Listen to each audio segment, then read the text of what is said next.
Bab 791, 1000 tahun kemajuan. Lanjutkan. Suara itu berbicara, mengizinkan.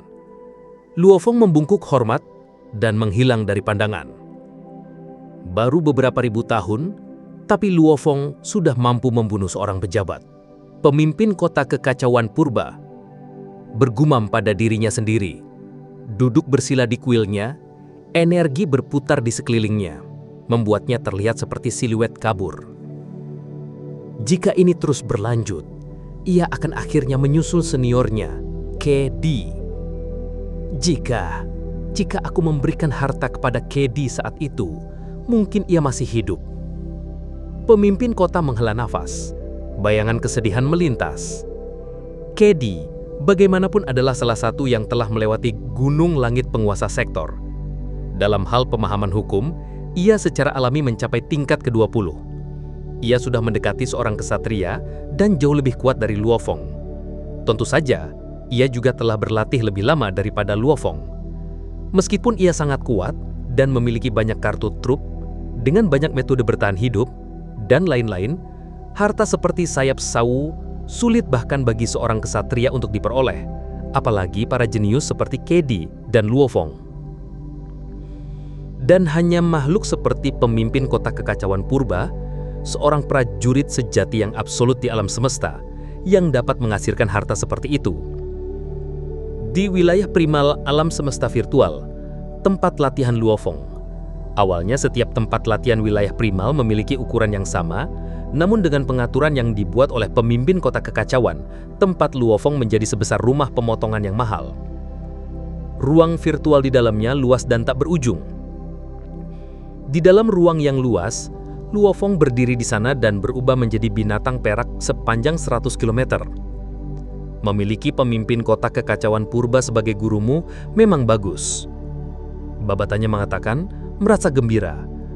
Bahkan tempat latihan pribadiku menjadi sebesar rumah pemotongan. Itu memang mewah. Dan dia bahkan mengatur oponen khusus untuk melatih teknik dan kelemahanmu. Bahkan gurumu Truyan tidak memiliki visi dan pengaturan seperti itu, kata Babata dengan semangat. Luofeng mengangguk. Betul, meskipun ia menciptakan teknik-teknik ini, ia tidak yakin apa kelemahannya. Sulit menciptakan lawan yang cukup bagus, namun yang diatur oleh pemimpin kota berbeda. Pemimpin kota adalah salah satu makhluk paling puncak di alam semesta. Melihat teknik Luofeng seperti melihat anak-anak kecil bermain. Ia dengan mudah dapat melihat segalanya. Wong, siluet kabur tiba-tiba muncul dan terbentuk. Ia adalah tubuh setinggi 10 meter yang terbuat sepenuhnya dari batu. Ada api yang membakar di antara bebatuan, dan matanya membara dengan api ungu. Dewa ini memiliki energi yang kuat memancar di seluruhnya, dan ia memegang trisula berwarna darah sepanjang 30 km. Tentu saja, dalam hal ukuran, ia seperti bayi dibandingkan dengan binatang bertanduk. Haul! Binatang itu juga melaung, siap bertarung. Pertarungan pertama dimulai. Dalam minggu-minggu berikutnya, setiap lawan yang dihadapi binatang bertanduk sangat mengerikan. Hampir semuanya mahir melawan kelemahannya. Menurut rencana pelatihan yang ditetapkan oleh pemimpin kota, ia harus mengalahkan setiap lawan sebelum yang lain akan muncul. Di alam semesta virtual, struktur dasar binatang itu tetap. Untuk menjadi lebih kuat, Anda hanya bisa mengandalkan pemahaman hukum Anda dan teknik yang kuat. Lawan-lawan yang telah saya tetapkan untuk Anda, kalahkan satu dan yang lainnya akan muncul. Jika Anda bisa mengalahkan 500, itu berarti teknik yang Anda ciptakan sudah kelas atas. Jika Anda bisa mengalahkan 1000, itu berarti sudah mencapai tingkat puncak. Ini mirip dengan tingkat manual absolut Siludoro. Tentu saja, untuk lebih spesifik, Anda harus mengalahkan 1200 lawan untuk mencapai tingkat tekniknya. Dan jika Anda bisa mengalahkan 2000 lawan, itu berarti teknik Anda sudah mencapai tingkat ekstrim, tingkat teknik yang saya ciptakan. Berusahalah keras, muridku. Ikatanlah. Inilah yang dikatakan pemimpin kota kepadanya. Perkataan ini membuat ambisi Luofeng membesar, dan ia juga bisa merasakan betapa mengerikannya gurunya. Manual absolut Siludoro berada di tingkat puncak, dan gurunya bagaimanapun dianggap tingkat ekstrim. Sulit. Mengalahkan setiap lawan sangat sulit. Setiap pertarungan akan membuatnya merenung dan menyempurnakan tekniknya lebih jauh.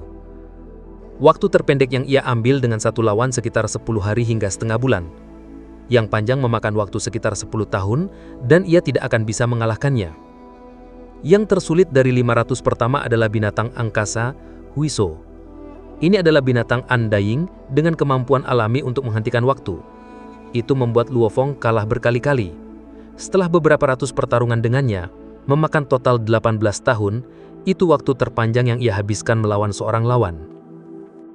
Setelah menghabiskan 200 tahun, binatang bertanduk emas mengalahkan 500 lawan. Bagaimanapun, Luo Feng sama sekali tidak puas. Ia terus bertarung dan belajar.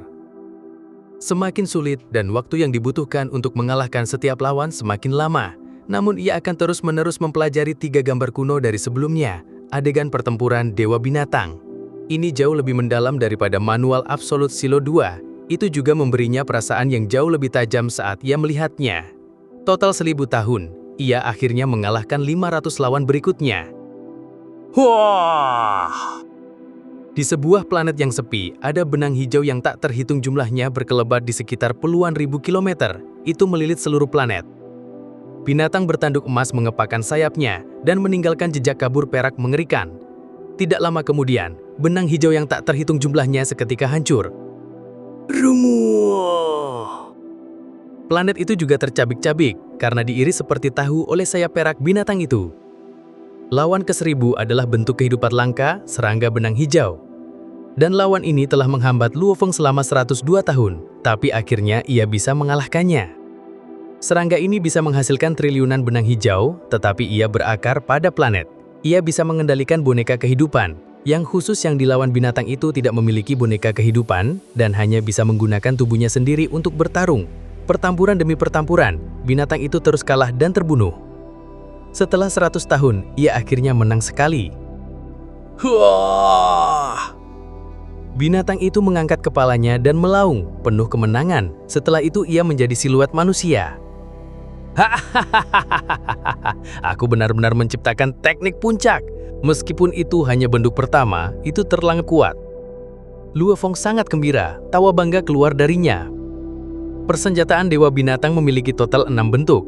Yang pertama adalah Dewa Binatang menurun, tetapi itu adalah bentuk dari manual absolut Silo 2. Ini sangat normal. Menurut rencana Luo Feng, sebelum menjadi Ksatria, ia mungkin hanya akan menciptakan 2 hingga 3 bentuk. Luo Feng, aku harus memujamu. Bapak tak mengejeknya dengan nada bangga. Aku tersenyum karena ia merasa bahagia di dalam. Bagaimana mungkin ia tidak? Silo 2 adalah makhluk absolut dan manual yang ia ciptakan sangat mengerikan. Meskipun ia hanya menciptakan bentuk pertama, setidaknya bentuk pertama ini berada pada tingkat manual puncak juga. Terlebih lagi pemahaman hukum Luo Feng tidak terlalu tinggi. Bentuk pertama ini sudah cukup baik untuk ia gunakan. Seperti bentuk kedua Dewa Binatang, ia sama sekali tidak bisa menggunakannya. Teknik yang tidak bisa ia gunakan tidak berguna. Aku berhasil. Sudah saatnya mengunjungi guru, pikir Luo Feng. Dengan kilat, ia menghilang. Di wilayah tertinggi Pulau Guntur, kuil itu terletak di tengah-tengah energi kaos. Tidak ada staf atau siapapun di sekitar, dan hanya energi kaos tak berujung yang bisa dilihat dan dirasakan. Luo Feng tiba-tiba muncul dan memasuki kuil. Guru. Luo Feng membungkuk dengan rasa terima kasih. Sebuah gambar buram berjalan keluar dari kedalaman kuil, dan ia mengenakan jubah emas dengan sisik hijau di kepalanya. Wajahnya mirip dengan manusia bumi, dan ekspresinya ramah. Hanya matanya yang tampak mendalam seperti samudra tak berujung atau ruang yang luas. Itu sama sekali berbeda dari tubuh di kota kaos permulaan, namun tatapannya sama. Guru. Luo Feng membungkuk dengan hormat. Ketika ia datang ke kuil itu sebelumnya, ia sebenarnya tak pernah melihat tubuh aslinya. Anda benar-benar telah menciptakan teknik puncak. Meskipun itu hanya bentuk pertama, itu cukup untuk Anda gunakan, dan itu yang Anda ciptakan sendiri. Ada banyak teknik puncak di alam semesta, tetapi yang Anda ciptakan paling cocok untuk diri Anda sendiri. Meskipun Anda mempelajari teknik tingkat ekstrem lainnya ke tingkat tertinggi, jika mereka tidak cocok untuk Anda, kekuatan mereka tidak akan pernah sekuat milik Anda sendiri. Mata pemimpin kota menunjukkan kepuasan. Tidak baik, tidak baik. Luo Feng mendengarkan dengan patuh sambil bersikap hormat. Teknik tingkat ekstrim, pertama mereka sangat sulit untuk dipelajari dan setiap penciptanya adalah penguasa alam semesta. Meskipun mereka tidak cocok untuknya, mempelajarinya akan tetap lebih baik daripada teknik kelas atas normal. Namun Luo Feng telah menciptakan teknik tingkat puncak, hanya satu tingkat di bawah level ekstrim. Dan karena ia menciptakannya sendiri, itu paling cocok untuknya dan kekuatannya senjaranya besar. Apakah Anda ingin melanjutkan, mencoba lawan ke 1001 dan terus maju? Pemimpin kota bercanda sambil bertanya. Saya natural ingin melanjutkan, jawab Luo Feng dengan hormat, penuh semangat. Seorang prajurit yang tidak ingin menjadi jenderal bukanlah prajurit yang baik. Seorang prajurit yang tidak ingin menjadi penguasa alam semesta tidak layak menjadi satu-satu. Luo Feng secara alami akan mencapai sebanyak kekuatan yang bisa ia dapatkan, berharap tekniknya sendiri mencapai level ekstrim. Meskipun ia tahu bahwa jalannya sulit dan tingkat keberhasilannya sangat rendah, ia akan tetap mencobanya. Sangat baik, pemimpin kota mengangguk dengan puas. Teknik Anda sudah punya nama. Bentuk pertama sudah tetap, tapi saya masih belum punya nama untuk seluruh manual, pikir Luo Feng sedikit merenung. Nama apa? Pemimpin kota bertanya dengan rasa ingin tahu. Bentuk pertama disebut Bima Sakti Melintasi Langit, kata Luo Feng dengan hormat bangga dengan karyanya. Teknik ini adalah cara menggunakan sayap kerkil dan menggunakannya sebagai bilah seperti terbang dan bilah bersayap. Keduanya dapat ditukar dengan mudah. Nama ini datang secara alami kepadanya ketika ia menciptakannya. Pikirkan satu untuk seluruh set, pemimpin kota tersenyum. Meskipun itu hanya bentuk pertama, tetapi itu tetap salah satu manual puncak. Itu harus memiliki nama. Bab ini akhirnya kelar juga. Dan narator masih hidup, walau tinggal napas terakhir.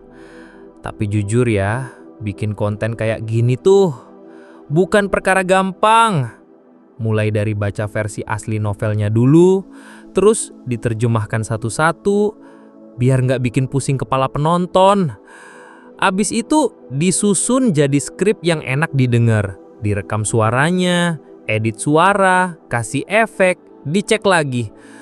Kadang udah capek, ngantuk, akhirnya ya ada kata yang belibet, ada yang salah, tapi dibiarkan. Soalnya ya gitu, udah terlalu capek buat ulang semuanya. Tapi saya terusin, karena saya tahu ada kamu yang dengerin. Saya ini konten kreator pemula, kerja sendirian, semua dari nol. Bukan studio besar, nggak ada tim edit atau pengisi suara profesional. Cuma satu orang, satu laptop, dan secangkir kopi dingin karena kelamaan ditinggal. Terus upload ke YouTube, TikTok, Facebook, Bilibili. Dengan internet yang kadang loadingnya lebih lama daripada latihan Luo Feng 1000 tahun. Tapi kenapa saya terus bikin? Karena setiap ada satu like, satu komentar, satu subscriber, itu bikin hati saya hangat. Jadi, kalau kamu suka sama cerita ini, klik like, follow, dan subscribe ya. Itu mungkin kecil buat kamu, tapi buat saya, itu semacam boost semangat ultra rare SSR. Terima kasih udah dengerin sampai akhir. Dan maaf ya kalau ada kata-kata yang belibet atau nyeleneh, karena naratornya manusia juga kok, bukan AI perfect. Sampai jumpa di bab selanjutnya ya. Semoga saya masih kuat dan laptopnya nggak meledak duluan.